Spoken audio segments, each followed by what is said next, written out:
Jésus était dans une des villes, et voici, un homme couvert de lèpre, l'ayant vu, tomba sur sa face et lui fit cette prière. Seigneur, si tu le veux, tu peux me rendre pur. Jésus étendit la main, le toucha et dit, je le veux. Soit aussitôt la lèpre le quitta. Puis il lui ordonna de n'en parler à personne. Mais, dit-il, va te montrer au sacrificateur et offre pour ta purification ce que Moïse a prescrit, afin que cela leur serve de témoignage. Sa renommée se répandait de plus en plus et les gens venaient en foule pour l'entendre et pour être guéris de leur maladie. Et lui, il se retirait dans les déserts et priait.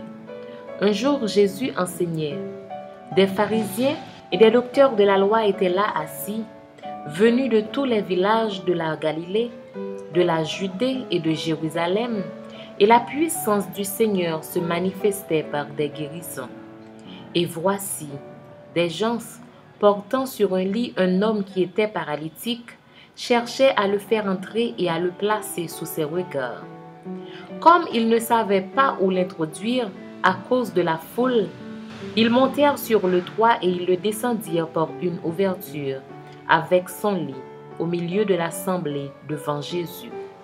Voyant leur foi, Jésus dit, « Homme, tes péchés te sont pardonnés. » Les scribes et les pharisiens se mirent à raisonner et à dire, « Qui est celui-ci qui prospère des blasphèmes? Qui peut pardonner les péchés si ce n'est Dieu seul? » Jésus, connaissant leurs pensées, prit la parole et leur dit, « Quelle pensée avez-vous dans vos cœurs? Lequel est le plus aisé de dire, tes péchés te sont pardonnés, ou de dire, lève-toi et marche? Or, afin que vous sachiez que le Fils de l'homme a sur la terre le pouvoir de pardonner les péchés, je te l'ordonne, dit-il au paralytique, lève-toi, prends ton lit et va dans ta maison. Et à l'instant, il se leva en leur présence, prit le lit sur lequel il était couché et s'en alla dans sa maison, glorifiant Dieu. Tous étaient dans l'étonnement et glorifiaient Dieu.